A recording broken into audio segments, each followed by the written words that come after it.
অনেক সময় এমন হয় যে আমাদের শুভ মানসিকতা, শুভ বিচারে, শুভ কর্মে মানুষ সন্দেহ করেন,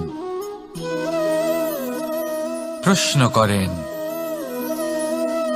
প্রমাণ চান, শুদ্ধতার পরীক্ষা দিতে বলেন, আর তখন নিশ্চিত রূপে কষ্ট হয়। আমরা ভাবি এটাই হলো জীবন। এত শুভ ভাবনা ভেবেও, শুভ কর্ম করেও মানুষ আমাদেরই সন্দেহ করেন। দুঃখ অবশ্যই হয়, কিন্তু দুঃখী হবার কোনো প্রয়োজন নেই। কেন নেই? কারণ যদি কেউ আপনাকে সন্দেহ করে, করতে দিন। সংসারে কি হয় তা দেখুন। এই সংসারে সোনার শুদ্ধতাকেই পরখ করা হয়, কয়লার কটুতাকে নয়। আপনি হলেন স্বর্ণ, তাই আপনার শুদ্ধতা অবশ্যই পরখ করা হবে। সেটা তো হবেই হবে। আপনি নিজেকে দুঃখী করবেন না। আপনার কর্ম শুধু একটাই, স্বর্ণর মতো উজ্জ্বল থাকা। এই সংসার আপনার ভাবনা, চিন্তা, কর্ম এবং শুদ্ধতার প্রমাণ পেতেই থাকবে। তাই আসুন আর আমার সাথে ভালোবেসে বলুন, রাধা রাধা। অনেক সময় এমন হয় যখন মানুষ আমাদের সত্যকে অস্বীকার করতে থাকেন আর মানুষের মিথ্যে কথাগুলিকে গ্রহণ করেন, তাও আবার অত্যন্ত সহজে। তখন আমাদের খুব দুঃখ হয়, বড়ই ক্রোধ হয় মানুষের এই মানসিকতা নিয়ে। কিন্তু এটা জানা অত্যন্ত গুরুত্বপূর্ণ যে এমন কেন হয়। কারণটা কি আপনি? আপনারই কি কোনো দোষ রয়েছে? কখনোই নয়। কারণ হলো এটা যে এই যে সত্য, এই সত্যের মূল্য অত্যন্ত অধিক। এতটাই অধিক যে অনেক সময় অনেক ধনী ব্যক্তিও এর মূল্য মেটাতে পারেন না। সেখানেই যদি মিথ্যের কথা বলি, তাহলে এর মূল্য অত্যন্ত কম। অত্যন্ত সহজে এই মিথ্যে সবার মধ্যে বিক্রি হয়। সত্যি বলতে এটা ভাবা আপনার কর্ম নয় যে লোকে কেন আপনাকে বুঝতেই পারেন না, আপনার সত্য কেন বুঝতে পারেন না। আপনার কর্ম হলো আপনার সত্যের সাথে দাঁড়িয়ে থাকা, সেই সত্যের সাথে চলতে থাকা। কারণ সত্য তার কাছেই আসবে যে সত্যকে খুঁজে নিতে চায়। নয়তো বেশিরভাগ মানুষ মিথ্যেকে নিয়েই প্রসন্ন রয়েছেন। আপনি সত্যের সাথে কর্মের পথে অগ্রসর হতে থাকুন। সত্য বেশি দিন লুকোনো থাকে না। সংসারের সম্মুখে এটা অবশ্যই একদিন আসবে, কিন্তু তখনও সেটা মানুষের ওপর সে বিশ্বাস করবে কি করবে না। আপনি কর্ম করতে থাকুন আর আমার সাথে ভালোবেসে বলুন, রাধা রাধা। জীবনে যখনই আমরা এমন কোনো পথে চলতে চাই যা মূলত কাঁটায় ভরা ছোট পাথর থাকে, যা বিঁধে যেতে পারে, তখন আমরা কি করি? আমরা পাদুকা ব্যবহার করি, আর তারপরে আমরা খুব সরলভাবে সেই পথে অগ্রসর হতে পারি। কিন্তু যদি পাদুকা আর পায়ের মাঝে কোনো ছোট পাথরও এসে ফেসে যায়, তখন কিন্তু আমরা খুব কোমল পথও পার করতে পারবো না। কিছু বুঝলেন আপনারা? এর সারমর্ম হলো এটাই যে আমরা বাইরের যুদ্ধ জয় করতে পারি, সেখানে সফল হতে পারি, কিন্তু তার থেকেও অনেক বেশি গুরুত্বপূর্ণ আর অনেক বেশি কঠিন অন্তরের যুদ্ধ হয়। অন্তরের সমস্যাগুলি হয় লোভ, মোহ, ক্রোধ, লালসা, ভয়। যদি এইগুলি আপনার মধ্যে থাকে, তাহলে আপনি সংসারের যে কোনো স্তরে পৌঁছতে পারেন, অনেক বড় বড় যুদ্ধ জয় করতে পারেন, কিন্তু আপনি সন্তুষ্টি পাবেন না। তাই সর্বপ্রথম নিজেকে শুধরে নিন, তারপরে এই সংসারকে জয় করুন। তবে তার আগে আমার সাথে ভালোবেসে বলুন, রাধা রাধা। কখনো কখনো আমরা কোনো কাজ আরম্ভ করার বিষয়ে ভাবি, তারপর আরো ভাবি, তারপর আরো ভাবি, আর ভাবতেই থাকি।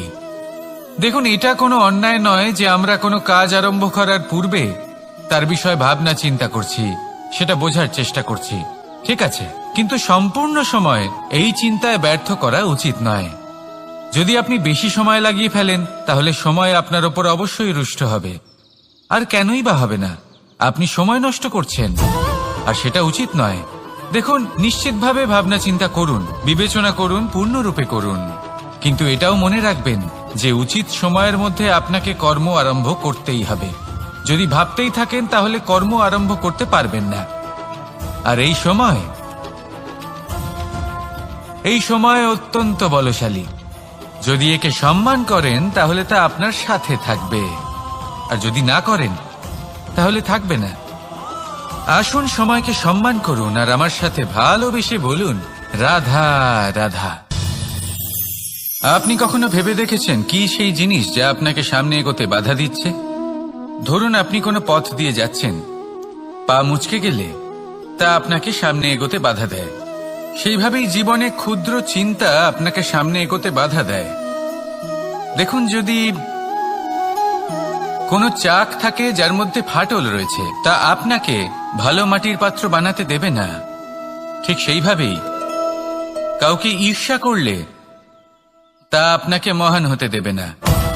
আমি উচ্চস্তরীয়, আরো নিচুতে রয়েছে, এই ভাবনা কখনোই আপনাকে উচ্চ স্তরে পৌঁছতে দেবে না। মন থেকে সকল বিকার, ঈর্ষা, মোহ, লোভ, লালসা এই সব ত্যাগ করুন। চিন্তা ভাবনাকে বড় করে তুলুন, ধন্যাত্মক বোধ জাগিয়ে তুলুন, আর সম্পূর্ণ সমর্পিত হয়ে কর্ম করুন। মহানুভবতা আর সাফল্য এই দুই আপনার পদানত হয়ে থাকবে। তাহলে আসুন আর আমার সাথে ভালোবেসে বলুন, রাধা রাধা। এই সংসারে এমন কখনোই হবে না যে আপনি কিছু একটা করলেন কিন্তু তার মূল্য আপনাকে দিতেই হলো না। যে কোনো কাজের জন্য, যে কোনো কর্মের জন্য আপনাকে মূল্য দিতেই হবে। প্রকৃতিও আমাদের এটাই শেখায়। আকাশে দেখুন সূর্যকে, প্রত্যেকদিন আমাদের প্রকাশ প্রদান করেন। এনাকে সূর্য নারায়ণ বলা হয়। ইনি কি মূল্য প্রদান করেন? নিজে জ্বলতে থাকেন। ধরিত্রী মাতা, এই ভূমি, ইনি কি মূল্য প্রদান করেন? প্রহার সহ্য করেন। আমরা এই ধরিত্রীতে প্রহার করে মাটি খুঁড়ে তাতে বীজ বপন করি, তবেই আমরা অন্ন লাভ করি, তবেই ফসল পাই। জীবনে যদি আপনাকে সফল হতে হয়, সম্মান পেতে হয়, যশ পেতে হয়, তাহলে আপনাকে মূল্য দিতেই হবে। যদি আপনি সাফল্য লাভ করতে চান তাহলে দিন রাত আপনাকে ত্যাগ করতে হবে, যেখানে সমগ্র সংসার সন্তোষ অনুভব করছে, আর আপনাকে করতে হচ্ছে পরিশ্রম। যদি আপনি সম্মান প্রাপ্ত করতে চান তাহলে আপনাকে সেই সুখ ত্যাগ করতে হবে যা সবার কাছে রয়েছে। যদি আপনি যশ লাভ করতে চান তাহলে নিজের অন্তরকে মেরে ফেলা আপনাকে শিখতে হবে, তবেই আপনি যশ লাভ করবেন। জীবনে শুধুমাত্র ধন মূল্যবান নয়, কিন্তু এই যে মূল্যের কথা আমি বলছি সেটা যদি আপনি দিতে পারেন তাহলে নিশ্চিত রূপে এটা আপনাকে আরো মূল্যবান করে তুলবে, নিশ্চিত রূপে গড়ে তুলবে। তাহলে এটাই করুন আর আমার সাথে ভালোবেসে বলুন, রাধা রাধা। असतो मा सद्गमय, तमसो मा ज्योतिर्गमय, মৃত্যুর্মা মৃতঙ্গময়। জ্ঞান সেটাই যা অসত্য থেকে সত্যের পথে চালিত করে। প্রকাশ সেটাই যা অন্ধকার থেকে আলোর পথে নিয়ে আসে। জীবন সেটাই যা মৃত্যু থেকে অমরত্বের পথে নিয়ে যায়। এবার এই তিনটে, জ্ঞান, জীবন এবং প্রকাশ, একই রকম। শূন্য থেকে এর উৎপত্তি হয় এবং আস্তে আস্তে আপনার জীবনে বিস্তার লাভ করে। এবার আমরা এটাই ভাবি যে কেমন করে এই তিনটিকে আগলে রাখা যায়। এর উত্তর হলো, এদের আগলে রাখার প্রয়োজনই নেই, ভাগ করে দিতে হবে। কোনো বৃক্ষকেই দেখে নিন, একটি বৃক্ষ অনেক বছর ধরে বেঁচে থাকে। কেন? কারণ সে ভাগ করে দিতে জানে। সে নিজের বীজ ছড়িয়ে দেয়, এই ধরিত্রীতে দেয়, সেই বীজ যা অঙ্কুরিত হয়ে এক নতুন বৃক্ষকে জন্ম দেয়। শুধু ছড়িয়ে দিয়ে একটি বৃক্ষ জীবন দান করতে পারে। যদি কোনো ব্যক্তি জ্ঞান ছড়াতে শিখে যান, যদি প্রকাশ, আলোর কিরণ ছড়িয়ে দিতে শিখে যায়, কোনো ব্যক্তি তার জীবনের সুখ ছড়িয়ে দিতে শিখে যান, তাহলে তিনি মৃত্যুর পরও মৃত হন না। এই ভাগ করে দেওয়ার সুখটাই কিছুটা আলাদা। এই সুখ অনুভব করুন আর আমার সাথে ভালোবেসে বলুন, রাধা রাধা। এই সংসারের সব থেকে বড় যুদ্ধ কোনটা? দেব-অসুরের যুদ্ধ, যা অনেক বছর ধরে চলেছিল, নাকি রাম রাবণের যুদ্ধ, নাকি মহাভারত? না, সংসারের সব থেকে বড় যুদ্ধ হলো সেইটা যা নিজের সাথে লড়া হয়, নিজের মনের সাথে লড়া হয়, নিজের অন্তরের সাথে লড়া হয়। এটাই সব থেকে বড় যুদ্ধ। এবার নিজেই দেখুন আপনার সব থেকে বড় শত্রুকে। আপনার স্বার্থ, আপনার কামনাগুলি, আপনার অহংকারগুলি, যা আপনাকেই নষ্ট করে দেয়। যদি এদের ওপর আপনি বিজয় লাভ করতে পারেন, তাহলে ধরে নিন এই সংসারে সবার উপরে আপনি বিজয় লাভ করতে পারবেন। এই সংসারে কেউ আপনাকে পরাজিত করতে পারবে না। কিন্তু তার জন্য প্রয়োজন অনুভূতির। অনুভূতি ভালোবাসার, অনুভূতি অনুপ্রেরণার। যে ব্যক্তি ভালোবাসতে পারেন এবং প্রেরণা দিতে পারেন, তিনি চিরকাল জয় লাভ করতে পারেন। নিজের কাছে ভালোবাসার এক অস্ত্র রাখুন আর প্রেরণার এক ঢাল। জীবনে কেউ আপনাকে পরাজিত করতে পারবে না। আসুন আর আমার সাথে ভালোবেসে বলুন, রাধা রাধা। খুব বড় একটা প্রশ্ন করতে চলেছি। এই সংসারের সব থেকে বেশি সুখী কে? এবার কেউ বলবে সেই ব্যক্তি যিনি সব থেকে বেশি ধনী, যার কাছে সব থেকে বেশি ধন আছে, আভূষণ আছে, স্বর্ণ আছে। কেউ বলবেন কোন রাজ্যের রাজা, কারণ তিনি শাসন করতে পারেন, তার আদেশ ছাড়া কোনো কাজ সম্ভব নয়, ইত্যাদি ইত্যাদি। এর উত্তর যদি আমি দিই, তাহলে এটুকুই বলবো, সংসারের সব থেকে সুখী ব্যক্তি হলেন তিনি যিনি সন্তুষ্ট। তার কাছে সন্তোষরূপী ধন আছে, যা তাকে সুখী রাখে। এবার এই সন্তুষ্টি, সেটা কিভাবে আসে জীবনে? এটা আসে ধৈর্যের কারণে। ধৈর্যের এই অনুভূতি অত্যন্ত শক্তিশালী। এই ধৈর্যই কিন্তু আমাদের ধরিত্রীকে ধরিত্রী মাতা করে তোলে। কারণ ধরিত্রী মাতা ধারণ করেন, সহ্য করেন, ধৈর্য ধরেন এবং নিজের কর্ম করতে থাকেন। সেটা ধৈর্যই ছিল মাতা সীতার মধ্যে, যা রাবণের অন্ত করে দিল। এই ধৈর্যের কারণেই নারায়ণ কুর্ম অবতার ধারণ করেছিলেন, বড় একটা পর্বতকে পৃষ্ঠে ধারণ করেছিলেন এবং সমুদ্র মন্থনকে সম্ভব করেছিলেন। সেই জন্য সর্বপ্রথম মনের মধ্যে ধৈর্যকে নিয়ে আসুন। এই ধৈর্যই আপনাকে সন্তুষ্টির পথে নিয়ে যাবে, আর এই সন্তুষ্টি আপনাকে লোভ, মোহ এবং লালসার পথ থেকে দূরে নিয়ে সুখের পথে নিয়ে যাবে। আর তখন এই মন প্রসন্ন হয়ে বলবে, রাধা রাধা। মানুষ চিরকাল বড় মানুষ হয়ে উঠতে চায়, সবসময় সেই নিয়ে কল্পনা করে। কিন্তু প্রশ্ন হলো এটাই যে মানুষ বড় কখন হতে পারে? যখন সে ধনী হয়ে ওঠে, নাকি যখন তার কাছে সম্মান থাকে, নাকি যখন রূপবান হয় বা অধিক শক্তিশালী হয়? মানুষ বড় মানুষ তখনই হতে পারে যখন বিপদের সময় সে অন্য কোনো মানুষের পাশে এসে দাঁড়ায়। তাই সর্বপ্রথম এটা শিখুন। হয়তো এই জন্যই হনুমান শ্রীরামের কাছে এতটা বড়, আর হয়তো এই জন্যই বলরাম দাদা আমার কাছে এত বড়। যদি আপনিও জীবনে বড় হয়ে উঠতে চান, তাহলে কারোর সাথে তার দুঃখের সময়, তার সংকটের সময় তাকে সঙ্গ দিন আর পাশে এসে দাঁড়ান। এই মন প্রসন্ন হয়ে বলবে, রাধা রাধা। জীবনে সবথেকে বেশি গুরুত্বপূর্ণ বস্তু কি? বাড়ি, বাহন, সোনা, ধন। যদি আমি সত্যি বলি, তাহলে জীবনে সবথেকে বেশি গুরুত্বপূর্ণ বস্তু কোনো বস্তুই নয়। যদি কিছু গুরুত্বপূর্ণ থাকে, তাহলে তা হলো অনুভূতি, করুণা, মিত্রতা, মাতৃত্ব, বাৎসল্য, আর সবথেকে বেশি গুরুত্বপূর্ণ ভালোবাসা। নিজেদের এই জীবনে যদি আপনি শুধুমাত্র বস্তুর খেলাতে মেতে থাকেন, তাহলে জীবনে আনন্দ কখনোই থাকবে না। নিজের এই জীবনকে অনুভূতির পীঠস্থান বানিয়ে তুলুন। এই মন প্রসন্ন হয়ে বলবে, রাধা রাধা।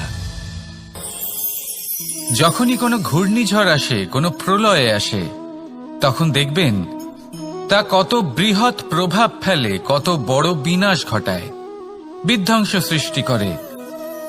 যখন বন্যা আসে তখন কত গভীর প্রভাব ফেলে, কত সর্বনাশ ঘটায়।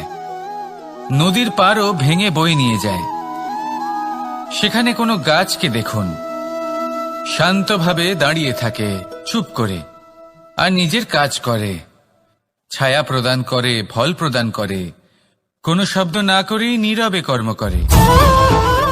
যদি নদীর কথা বলি, নদী যখন বয়ে চলে, খেতে জল প্রদান করে, বনস্পতিদের প্রাণ প্রদান করে, আমাদের পানীয় জল দেয়। এত মহান কাজ করে কোনো শব্দ না করে, নীরবতার সাথে। এ হলো এক শিক্ষা যে এই সংসারে যারাই মহান কর্ম করেন তারাই নীরব থেকে সেই কর্ম করতে থাকেন, কারণ ওনারা জানেন যে গুরুত্বপূর্ণ প্রচার নয়, বরং কর্ম। আর যারা রুদ্রের সাথে থাকেন, কোলাহল করেন, তারা শুধুমাত্র ধ্বংসই করেন। এবার আপনি মৌন থেকে শুধুমাত্র কর্ম করে মহান হতে চান, নাকি রুদ্রের সাথে থেকে বিধ্বংস ঘটাতে চান? সিদ্ধান্ত আপনারই। আসুন আর আমার সাথে ভালোবেসে বলুন, রাধা রাধা। আপনি জীবনে কি হবেন সেটা আপনার পরিশ্রম, আপনার নিরন্তর প্রয়াস আর আপনার নির্বাচিত দিশার উপর নির্ভর করে না। এটা নির্ভর করে আপনার সঙ্গতির উপরেও। এই সঙ্গতি যা হলো অত্যন্ত গুরুত্বপূর্ণ। প্রকৃতিও আমাদের এটাই শেখায় বিভিন্ন উদাহরণ দিয়ে। যদি আপনাকে একটা উদাহরণ দিই, কখনো বাতাসের প্রবাহ লক্ষ্য করবেন। এই বাতাসের প্রবাহ যখন কোনো পুষ্পকে স্পর্শ করে, সেও সুগন্ধে পরিপূর্ণ হয়ে যায়। এই বাতাসের প্রবাহ যখন কোনো নালীর উপর দিয়ে প্রবাহিত হয়, তখন সেও সুগন্ধহীন হয়ে যায়। এই সঙ্গতির প্রভাব যা মানুষকে কোথা থেকে কোথায় নিয়ে যেতে পারে আপনি জানতেও পারবেন না। এ হলো সঙ্গতির প্রভাব, যেখানে চানার সাথে গুড়ও মিশে যেতে পারে। এ হলো সঙ্গতিরই প্রভাব, যেখানে একটা সাধারণ পাথর স্বর্ণের সাথে মিশে গিয়ে একটা রত্নে পরিণত হতে পারে। তাই এই সঙ্গতির বিষয়ে বিশেষ খেয়াল রাখবেন। আপনি কার সাথে মিশছেন, কি বলছেন, কি শিখছেন, আপনার অস্তিত্বের উপর তাদের কি প্রভাব পড়ছে, সব লক্ষ্য করবেন। আর আমার সাথে ভালোবেসে বলবেন, রাধা রাধা। যখন আমরা জীবনে কোনো লক্ষ্যের দিকে অগ্রসর হই, তখন অনেক সংখ্যক লোক আমাদের পরামর্শ দেন যে আপনি এটা করুন, আপনার সেটা করা উচিত, আপনার ওই আদর্শ ব্যক্তিরই মতো ওই পথেই চলা উচিত। আমাদের ভালো লাগে, আমরা তা অনুসরণ করতে থাকি, কারণ সেই পথে 1 বা 10 জন মানুষ চলে নিজের লক্ষ্য প্রাপ্ত করে ফেলেছেন। এবার সেই লোকেরা সেই পথে চলে নিজের লক্ষ্য প্রাপ্ত করেছেন, তার মানে কি এটাই যে আমাদেরও লক্ষ্য প্রাপ্তি হয়ে যাবে? কোনো মানে নেই। আমি আপনার কাছে একটা সহজ প্রশ্ন রাখছি, সেই আদর্শ ব্যক্তি কি আপনি? আপনি নন। সেই ব্যক্তি হলেন অন্য কেউ, যার নিজস্ব ভাবনা রয়েছে, নিজের বিচারধারা আছে, নিজের কর্ম আছে, নিজের অভিজ্ঞতা আছে, নিজের গুণ, নিজের অপগুণ আছে, তাদের নিজেদের একটা যাত্রা আছে, নিজের লক্ষ্য আছে। তিনি আপনি নন। যদি কথা বলি আপনার বিষয়ে, আপনার বিষয়ে সব থেকে বেশি কে জানে? আপনার যাত্রা, আপনার লক্ষ্যের বিষয়, আপনার ভাবনা চিন্তা, আপনার বিচারধারা, আপনার কর্মের বিষয়, আপনার কামনার বিষয়, আপনার অভিজ্ঞতার বিষয়, এই সব বিষয়ে সব থেকে বেশি যদি কেউ জানে, তিনি হলেন স্বয়ং আপনি। তাই নিজের জীবনে কোনো পথ নির্বাচন করবেন আর কিভাবে সামনে এগোবেন, এই নির্বাচনও শ্রেষ্ঠ হবে যদি সেটা আপনি নিজেই করেন। আপনি আপনার জীবনকে নিরীক্ষণ করুন, বুঝুন, আর নিজের লক্ষ্য গিয়ে প্রাপ্ত করে ফেলুন। সমাজের সামনে এমন একটা উদাহরণ আপনি প্রস্তুত করুন যাতে ভিড় আপনার পথে চলতে তৎপর হয়ে ওঠে। আসুন আর আমার সাথে ভালোবেসে বলুন, রাধা রাধা। সংকট, সমস্যা, বিপদ এগুলো তো সকলের জীবনেই আসে। অনেক সময় এমন হয় যে মানুষের জীবনে যখন এমন কোনো বিপদ আসে তখন সে ভয়ভীত হয়ে পড়ে, চিন্তিত হয়ে পড়ে, নিরাশ হয়ে যায়। কিন্তু আমি আপনাকে একটা সত্যি কথা বলি যে আমাদের ব্যক্তিত্বের বিকাশের জন্য, আমাদের নিজেদের লক্ষ্যে পৌঁছে দেবার জন্য এই সংকট, এই সমস্যা এগুলো অত্যন্ত গুরুত্বপূর্ণ। আর এর উদাহরণ আমি নয়, বরং প্রকৃতি স্বয়ং দেবে। আপনি নিজেই ধরিত্রী মাতাকে দেখে নিন। ধরিত্রী মাতা সূর্যের তাপ সহ্য করেন কেন? যাতে পৃথিবীতে যে জল রয়েছে তা বাষ্পে পরিণত হয়ে ওপরে উঠে মেঘ হয়, আর পৃথিবীতে বর্ষা হয়ে ফিরতে পারে, নতুন জীবন দান করে। আর অন্যদিকে পাতা ঝরার মরশুমে কোনো বৃক্ষকে দেখুন, পাতা ঝরার মরশুমে সমস্ত পাতা ঝরে যায়, তারপরে সেই গাছে নবনির্মাণ হয়, নতুন পাতা জন্মায়, সেই গাছ আবার ভরে ওঠে, সবুজে সবুজ হয়ে ওঠে।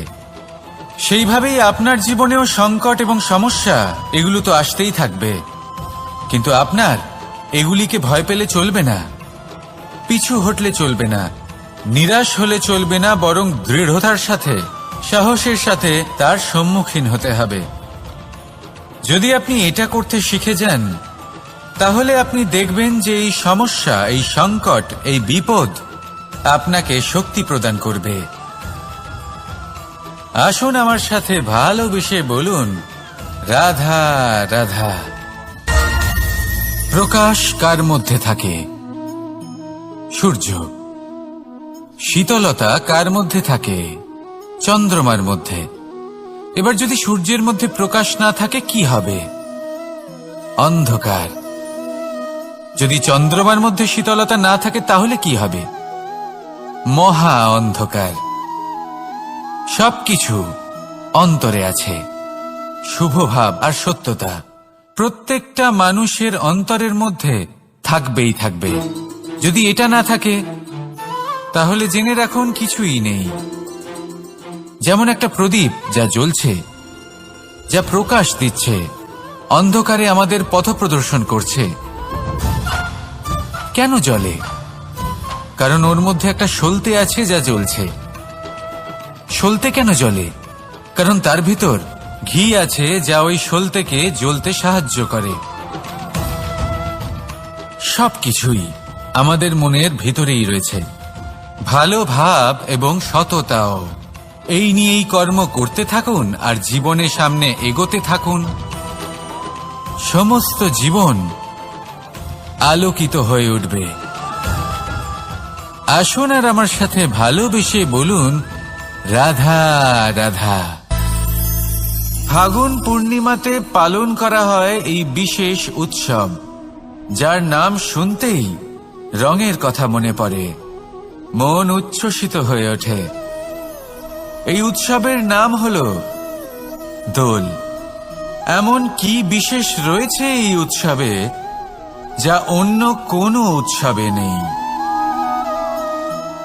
ত্যাগ। নতুন কোনো রঙকে আপন করে নিতে গেলে পুরনো রঙকে ত্যাগ করে দিতে হয়। সাতরঙা হওয়ার জন্য সাদা কাপড়কেও নিজের উপর নতুন রং ধারণ করতে হয়। আর এই ত্যাগ একেবারেই সরল নয়।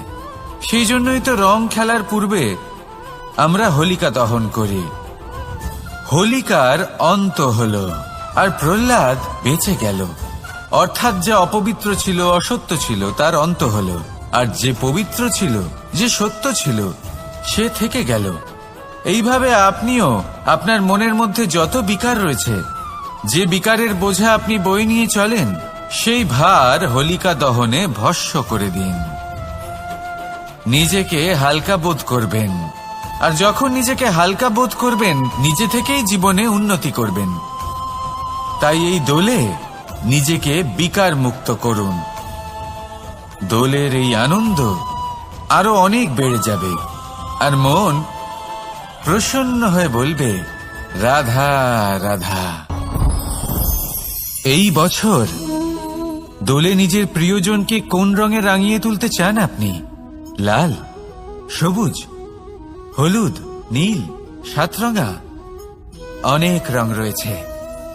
আমাকে জিজ্ঞেস করলে আমি বলবো এই বছরও ওই রঙেই খেলবো যে রং দিয়ে আমি ছোটবেলা থেকে আজ পর্যন্ত খেলে এসেছি, প্রেমের রং। প্রেমের এই রং যা হয়তো দেখা যায় না, কিন্তু যখন এই প্রেমের রং গায়ে লাগে তখন সব রঙই ভালো লাগে। প্রেম যাতে কোনো রং অশুভ মনে হয় না, সবই ভালো মনে হয়।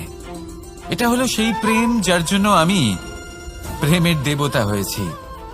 আর সত্যি বলতে আপনারও কিন্তু এই প্রেমের রং দিয়ে খেলা উচিত। প্রচেষ্টা করুন, আপনি এই দোলে যত খুশি রং দিয়েই খেলুন না কেন, তাতে এক বিন্দু প্রেমের রং অবশ্যই মিশিয়ে দেবেন। এই দোলের আনন্দ দ্বিগুণ হয়ে যাবে। আপনজন হোক বা পর হোক, সবার সাথে প্রেমের দোল খেলুন। সবাই কাছাকাছি আসবে, আর সবাই কাছাকাছি এলে যে ঊর্জা তৈরি হবে সেটাই হলো দোলের আসল রং।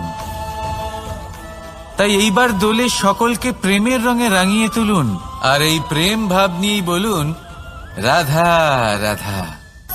কাক এবং কোকিল এই দুই হলো শ্যামল বর্ণের, কিন্তু এই দুইয়ের মধ্যে যে পার্থক্য সেটা জানা যায় বর্ষা ঋতুতে। যখন কাক নিজের কর্কশ স্বরে কা কা করে ডাকে, আর সেখানে কোকিল নিজের প্রসিদ্ধ সুমধুর কুহু স্বরে আমাদের মন জয় করে নেয়। এবার এটা শুধু কোকিল আর কাকের সাথে নয়, বরং প্রত্যেক মানুষের সাথে হয়ে থাকে। প্রত্যেক মানুষের ব্যক্তিত্ব তার কথার আড়ালে লুকিয়ে থাকে। যদি আপনি কোনো মানুষকে জানতে চান যিনি নীরবতা পালন করে রয়েছেন, তাহলে হয়তো আপনি তাকে অন্য কিছুই ভাববেন। যদি কারোর ব্যক্তিত্ব সম্পর্কে জানতে চান, তাহলে তাকে বলতে দিন। সেই ব্যক্তির কথা শুনতে শিখুন। যদি এটা আপনি করতে পারেন, তাহলে আপনি নিজে থেকেই জানতে পেরে যাবেন যে সামনের মানুষের ব্যক্তিত্ব ঠিক কেমন। আসুন আর আমার সাথে ভালোবেসে বলুন, রাধা রাধা। স্বপ্ন আসলে কি? একটা ভাবনা যা আমরা ঘুমের মধ্যে দেখে থাকি, এক অপূর্ণ মনোবাঞ্ছা যা পূর্ণ আমরা ঘুমের মধ্যেই করে থাকি, তাই তো? কখনোই নয়। স্বপ্ন হলো সেই যা আপনাকে জাগিয়ে রাখে। স্বপ্ন হলো সেই যা আপনাকে ভোরবেলা উঠতে প্রতীক্ষা করাবে। স্বপ্ন আমরা ঘুমের মধ্যে তো দেখতেই পারি, কিন্তু সার্থক করার জন্য দিন রাত্রি জেগে পরিশ্রম করতে হবে। যদি এমন করেন তবেই স্বপ্ন পূর্ণ হবে। এবার আপনি আপনার জীবনকে সোনা বানাতে চান, নাকি ঘুমিয়ে নিজের জীবন অতিবাহিত করতে চান, সেই সিদ্ধান্ত আপনারই। আসুন আমার সাথে ভালোবেসে বলুন, রাধা রাধা। কখনো কখনো আমরা খুব ব্যথিত হয়ে পড়ি। আমরা নিজেদের পরিবারের জন্য এত কিছু করি, আর তারা আমাদের দেখলেই ভয়ভীত হয়ে পড়ে, আমাদের দেখলে বিরক্ত হয়। কখনো নিজেদের সন্তানকে বিকাশের পথে অগ্রসর করার জন্য আমরা তাদের উপর একটু জোর দিই যাতে তারা পরিশ্রম করে, কিন্তু সেই সন্তান আমাদের উপর বিরক্ত হয়ে পড়ে। কখনো সন্তানকে সঠিক শিক্ষা দেওয়ার জন্য আমরা তাদের কিছু সীমা নির্ধারিত করি, তখন সেই সন্তানের চোখে নিজেদের জন্য আমরা ঘৃণা দেখতে পাই। মানুষ কেন ব্যথিত হবে না? দেখুন, যখন সূচের দ্বারা আপনি বস্ত্র সেলাই করেন, তখন সূচের আঘাত সেই বস্তুকে সহ্য করতে হয়, কিন্তু তাতে সেই সূচ বা আপনার উদ্দেশ্যে কোনো প্রভাব পড়া উচিত নয়, কারণ আপনি তো আপনার কর্ম করছেন, আর তাও পূর্ণ নিষ্ঠা ভরে, এবং অবশেষে আপনার উদ্দেশ্য শুভ প্রমাণিত হবে। তাই কেউ বিরক্ত হচ্ছে বলে বা কারোর চোখে নিজের প্রতি ঘৃণা দেখার ভয়ে কখনো পিছিয়ে যাবেন না। কষ্ট না করে বিকাশ সম্ভব নয়। কর্ম করতে থাকুন, সবকিছু শুভ হবে। আসুন আমার সাথে ভালোবেসে বলুন, রাধা রাধা। মাতা পিতার মনে সবসময় এই বাসনা বাস করে যে ওনাদের সন্তানের যেন মঙ্গল হয়। নিজের সন্তানকে সেই সবকিছু দেবার সবসময় চেষ্টা করতে থাকেন যেগুলো তারা নিজেরা নিজেদের জীবনে কখনো পেতে পারেননি, এবং এই প্রক্রিয়ায় সব থেকে গুরুত্বপূর্ণ বিষয়টি ভুলে যান, নিজের সন্তানকে সেই জিনিস দেওয়া যেটা উনি সব থেকে আগে পেয়েছেন। আমি ধনের কথা বলছি না, আমি বলতে চাইছি নিজের অভিজ্ঞতা দ্বারা ওনারা যে মানসিক স্থিতি লাভ করেছেন, ওনারা যে মর্যাদা লাভ করেছেন, যে শিক্ষা ওনারা লাভ করেছেন, সবার আগে নিজের সন্তানকে সেটা দেওয়া প্রয়োজন। সেটা যদি নিজের সন্তানকে দিতে পারেন, তাহলে এই সন্তান জীবনে তার পথে এগোতেও পারবে, ধন অর্জন করতে পারবে এবং শক্তিশালী অনুভবও করতে পারবে। সেই জন্য সন্তানকে সবার আগে সেটা দান করুন যেটা সব থেকে বেশি মূল্যবান। সেটা দিন যেটা আপনি সবার আগে লাভ করেছেন। আসুন আমার সাথে ভালোবেসে বলুন, রাধা রাধা। ধন, সম্পদ, ঐশ্বর্য, মানুষ হয় নিজের সৌভাগ্যের দ্বারা এগুলো লাভ করে থাকেন বা কর্মের দ্বারা। সৌভাগ্য আসলে কি? গ্রহের দশা যা প্রত্যেক মুহূর্তে বদলাতে থাকে। কর্মের মাধ্যমে যখন আপনি ধন অর্জন করেন, তখন সেই ধন আপনার আগামী প্রজন্ম লাভ করে। সেটা হয় সে ভোগ করে বা তার জন্য তার ভোগান্তি হয়। আর এটা নির্ভর করছে আপনার কর্মের ওপরে। কি কর্ম করেছেন আপনি সেই ধনকে লাভ করার জন্য? যদি আপনি সৎ পথে চলেন, নিষ্ঠা ভরে আপনি কর্ম করে থাকেন, শুন আমার সাথে ভালোবেসে বলুন, রাধা রাধা। কর্ণ, সূর্যপুত্র কর্ণ, স্বয়ং সূর্যের পুত্র, দেবী কুন্তির প্রথম পুত্র। সেই কর্ণ যার একটি বাণ আমার রথকে, সেই রথ যার উপর মহাবলী অর্জুন বিরাজমান ছিলেন, যার পতাকায় স্বয়ং হনুমান ছিলেন, সেই রথকে তার একটি বাণ ধসিয়ে দিতে পেরেছিল। দৈব কবচ কুণ্ডলধারী কর্ণ, সেই কর্ণ যুদ্ধক্ষেত্রে নিজের সমাপ্তির সম্মুখীন হলেন। কারণ কি ছিল? নির্বাচন। দুর্যোধনের সাথে বন্ধুত্ব রাখার জন্য তার অনুচিত কর্মে কোনোদিন কোনো প্রতিবাদ করেননি, তাকে সঙ্গ দিয়েছেন এই নির্বাচন। যখন দ্রৌপদীর বস্ত্রহরণ হচ্ছিল, তখন তাকে বাধা দেওয়ার বদলে নীরব থাকার নির্বাচন, তার বিরোধিতা কখনো না করার নির্বাচন। এই নির্বাচনই কারণ হয়ে দাঁড়ালো কর্ণের পতনে। এই সংসারে সবার উপকার আপনি স্বীকার করতে পারেন, তাকে সম্মানও করতে পারেন, কিন্তু তার সামনে এতটাও নত হবেন না যে নিজের অন্তর্মনের কথাটা আপনি শুনতে না পান। নির্বাচন যদি ধর্মসঙ্গত হয়, তবেই তা শুভ হয়। আসুন আমার সাথে ভালোবেসে বলুন, রাধা রাধা। ভীষ্ম, একটা মহান নাম, দেবী গঙ্গার সুপুত্র। স্বয়ং বৃহস্পতি এবং পরশুরাম ছিলেন ওনার শিক্ষাগুরু। অত্যন্ত মহান যোদ্ধা ছিলেন, কিন্তু এই মহান যোদ্ধা ইনি ইতিহাসে আজ পর্যন্ত সেই সম্মান পেলেন না যার উনি যোগ্য ছিলেন। কারণ নির্বাচন।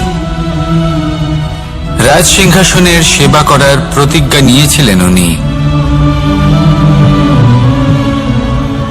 এবার রাজ সিংহাসনে যেই বসুক না কেন, তার সেবা করা, তার প্রত্যেক আদেশ পালন করা, এটাই ছিল ওনার প্রতিজ্ঞা। তা সেই ব্যক্তি উচিত হোক বা অনুচিত, সে উচিত পথে চলুক বা অনুচিত পথে চলুক, সুপাত্র হোক বা কুপাত্র, উনি তার সেবা করতে থাকলেন, তার প্রত্যেক আদেশ পালন করতে থাকলেন, নিজের প্রতিজ্ঞা পালন করতে থাকলেন।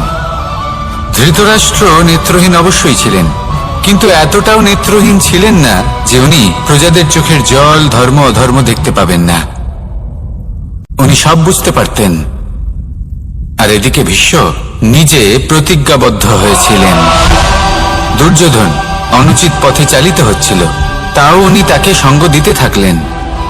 আর পরিণামস্বরূপ আজ পর্যন্ত ইতিহাসে উনি সেই স্থান পেলেন না, সেই সম্মান পেলেন না যার যোগ্য উনি ছিলেন। যদি আপনি কোনো প্রতিজ্ঞা করে থাকেন, তা সে যতই কোনো উচিত কারণের জন্য হোক না কেন, যদি আস্তে আস্তে সময়ের সাথে সেই প্রতিজ্ঞা আপনাকে অনুচিত পথে চালিত করে অধর্মের পথে নিয়ে যায়, পাপের পথে নিয়ে যায়, তাহলে সেই প্রতিজ্ঞা ভঙ্গ করা অত্যন্ত আবশ্যক। সময় অনুসারে নিজেকে বদলানো আবশ্যক, নয়তো এই প্রতিজ্ঞা আপনাকে দিয়ে পাপ কর্ম করাবে, কুকর্ম করাবে, আর আপনার বিনাশের কারণ হবে। আসুন আমার সাথে ভালোবেসে বলুন, রাধা রাধা। অশ্বত্থামার মৃত্যু হল। কেউ জানে না সে মানুষ নাকি হাতি। এই বাক্য কে বলেছিলেন? সাক্ষাৎ ধর্মরাজ যুধিষ্ঠির। সেই যুধিষ্ঠির যিনি নিজের জীবনে কখনো মিথ্যে বলেননি, কিন্তু উনি এমন কিছু নির্বাচন করেছিলেন যার জন্য চিরকাল শুধুই মহারাজ যুধিষ্ঠির হয়ে থেকে গেলেন। কখনো অভিমন্যুর সমান হতে পারলেন না। যখন দ্রুত ক্রীড়ার আমন্ত্রণ এসেছিল, তখন মহারাজ যুধিষ্ঠির সেটা অস্বীকার করতেই পারতেন, কিন্তু করলেন না। অহংকারের জন্য সেই আমন্ত্রণ গ্রহণ করলেন উনি, এবং অহংকারের জন্য করা এই নির্বাচন ওনাকে সাধারণ করে রেখে দিল। নিজের গুরু দ্রোণাচার্যকে পরাজিত করার জন্য একটি মিথ্যে কথা বলেছিলেন। অশ্বত্থামা মারা পড়েছে, আর তারপর গ্লানিমাখা কণ্ঠে ধীর স্বরে বলেছিলেন, জানি না সে মানুষ না হাতি। কিন্তু অর্ধসত্য হোক বা সত্য লুকোনো হোক, তা হল মিথ্যের সমান, এবং প্রত্যেকটি কর্মের ফল মানুষ অবশ্যই ভোগ করে। এই নির্বাচনের কারণে যুধিষ্ঠিরকেও নরকবাস করতে হয়েছিল। তাই নিজের কর্ম শ্রেষ্ঠ করে তুলুন, কারণ এটাই সুনিশ্চিত করবে যে আপনি এই সংসার থেকে বিদায় নেওয়ার পরেও জীবিত থাকবেন নাকি নয়। আসুন আমার সাথে ভালোবেসে বলুন, রাধা রাধা। মহাভারতে অনেক যোদ্ধারা অংশগ্রহণ করেছিলেন। সবাই ছিলেন শ্রেষ্ঠ কুলের। কেউ কেউ ছিলেন বড় বড় রাজ্যের রাজা, কেউ কেউ ছিলেন দেবতার পুত্র। এনারা সবাই অংশ নিয়েছিলেন। এনারা সবাই শ্রেষ্ঠ কুলের, প্রত্যেকে ভালো পরিবেশ পেয়েছেন। কিন্তু সেখানেই অন্যদিকে ছিল বারবারিক, অসুরপুত্র বারবারিক। এবং এই অসুরপুত্র বারবারিকই এই সময় দাঁড়িয়ে ভগবান রূপে স্থাপিত হয়ে আছেন। পুজো করা হয় তাকে। কারণটা কি? নির্বাচন। বারবারিক একটি দ্বন্দ্বের মধ্যে ছিলেন। ঠিক যেমন প্রত্যেক যোদ্ধার জীবনে দ্বন্দ্ব এসে থাকে, তখন সে কি নির্বাচন করবে সেটা হলো অত্যন্ত গুরুত্বপূর্ণ। বারবারিকের কাছে এত শক্তি ছিল যে একটি মাত্র বাণ প্রয়োগ করে সবাইকে নাশ করতে পারত। দ্বন্দ্ব ছিল একটাই, যে ও নির্বাচন করতেই পারছিল না কোন পক্ষ হয়ে যুদ্ধ করবে। ওর নির্বাচন ছিল এটাই যে ও কোনো পক্ষের হয়েই যুদ্ধ করবে না, বরং নিজের মস্তক সে দান করবে। আর এই কর্মের কারণে, এই নির্বাচনের কারণে আজকের সময়ে দাঁড়িয়ে ওকে ঘাটুশ্যাম রূপে পুজো করা হয়। মনে রাখবেন, শুধু আপনার ব্যক্তিত্ব গুরুত্বপূর্ণ নয়, আপনি কোথা থেকে আসছেন, কোন কুলে আপনার জন্ম, শুধুমাত্র সেটা গুরুত্বপূর্ণ নয়। সব থেকে বেশি গুরুত্বপূর্ণ হলো আপনার কর্ম, আপনার নির্বাচন। আসুন আমার সাথে ভালোবেসে বলুন, রাধা রাধা।